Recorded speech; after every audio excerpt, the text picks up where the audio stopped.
mas masakit ang binti ko, kaya mahirap ang pamumuhay ng normal.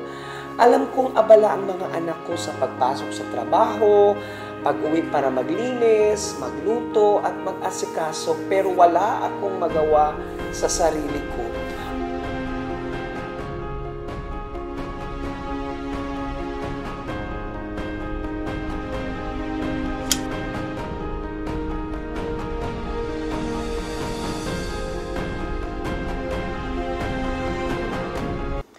Kumusta sa lahat? Ako si Carlos. Ako ay 59 na taong gulang. Mga 7 to 8 na taon na nakalipas, napansin ko na nagkaroon ako ng pananakit sa buto at kasukasuan sa aking mga binti tulad ng aking mga tuhod at bukong-bukong. Noong una, minor pain lang, nakakapag-function pa rin ng normal, pero nitong nakaraang 2 hanggang 3 taon, ay napansin kong lumalala na ang aking sakit. Ang sakit ay halos regular na dumarating sa akin, lalo na sa mga araw na nagbabago ang panahon. Ang aking mga kasukasuan ng binti ay mas masakit. Malaki ang epekto ng pananakit ng tuhod at bukong-bukong sa aking pang-araw-araw na buhay. Tuwing aakyat ako ng hagdan, kailangan kong humakbang ng isang paa. Pagkatapos ay mamasahe ang aking tuhod para maibsan ang sakit. Mga 5 to 6 steps lang kaya kong umakyat. Then, I had to stop kasi hindi ko ma-maintain ng matagal ng sobrang sakit. Ganon din ang pagtayo at pag-upo ay napakahirap din para sa akin. Sa mahabang panahon, hindi ako makasquat ng cross leg sa lupa dahil sa tuwing tatayo ako ay uupo, sobra ang impact ng tuhod at bukong-bukong ko. Nasasaktan ako at madalas akong kumapit sa isang bagay na makatayo. Mas masakit ang binti ko, kaya mahirap ang pamumuhay ng normal.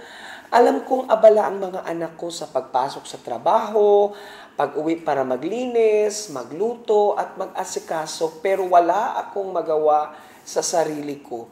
Wala akong maitutulong sa kanila buong araw, akong mga nagsakit at pinahirapan ang mga anak ko. Minsan, kapag nararamdaman ko na masyado kong naabala ang mga anak ko, I feel so guilty. Minsan, kapag sobra na ang sakit, gagamit ako ng ointment para pigilan ang sakit. Pero pagkaraan lang ng ilang oras, sumasakit na naman ang mga kasukasuan ng binti ko. Bukod dito, marami na rin akong nasubukang gamot. Karaniwan akong kinukuha ng mga tao sa parmasya o binibili ito batay sa mga patalastas sa TV. Ang isang kurso ng bone and joint medicine ay medyo mahal. Natatandaan kong kumukuha ako ng hanggang 3 sunod-sunod na kurso.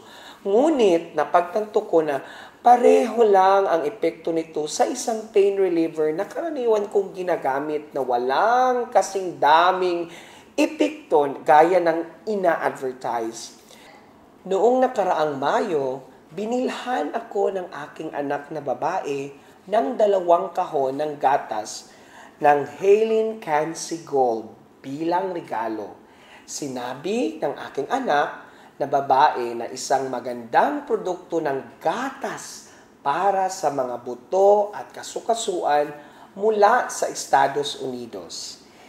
Hindi lamang ito nakakatulong na palakasin ang mga buto, ngunit nagbibigay din ito ng mahalagang sustansya para sa katawan. Napakabuti nito.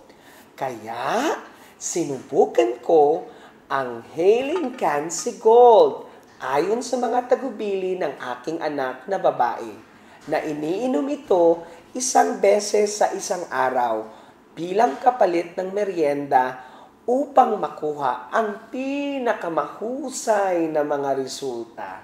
Napakadali lang gumawa ng gatas ng Halen Cancy Gold.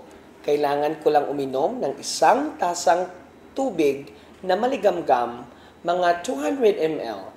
Pagkatapos, ay kailangang ibuhos ng 5 scoops. Okay? 1, 2, 3, 4, and 5. Okay? Tapos, haluing mabuti. Hintayin na matunaw para kailangan nating inumin. Okay? Ang bango.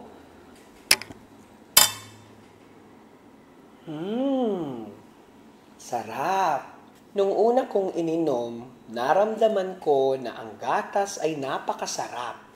Hindi masyadong mamantika at masyadong matamis at napakabango. Matapos uminom ng Halen Cancy Gold, nang humigit kumulang 2 linggo, wala akong masyadong naramdamang resulta sa mga tuntunin ng aking mga buto at kasukasuan.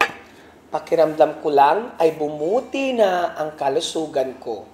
Hindi na gaanong pagod ang katawan ko at mas mahimbing ang tulog ko. Mula noong mga 3 linggo, nagsimula akong mapansin ang mga epekto ng gatas ng Halen sa aking mga buto at kasukasuan. Parang lumambot ang tuhod at bukong-bukong ko. Hindi na kasing sakit ng dati at gumaan na rin ang mga hakbang ko. Parang unti-unting bumubuti ang mga buto at kasukasuan ko araw-araw. Pagkatapos nito, hiniling ko sa aking mga anak na mag-order ng isa pang combo ng 5 lata ng gatas para sa akin. Hanggang ngayon, napansin kong mas madaling gumalaw ang aking mga buto at kasukasuan.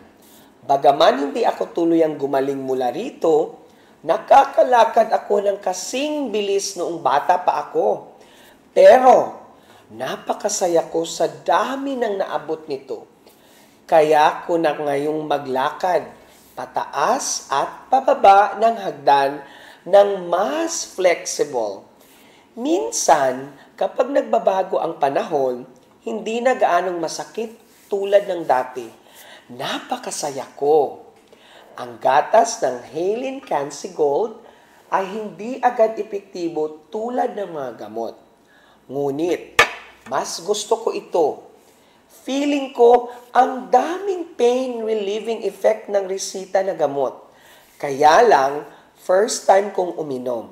Komportable na ako, pero habang tumatagal, kapag nalulung na ako sa gamot, hindi na epektibo. Para sa Halen Cancy Gold na ito, kailangan ng oras para magkaroon ito ng epektibo sa mga buto at kasukasuan, na nangangahulugan din na ang mga sustansya ay tumagos ng mas malalim na nagdadala ng mas mahusay, mas matagal na mga resulta.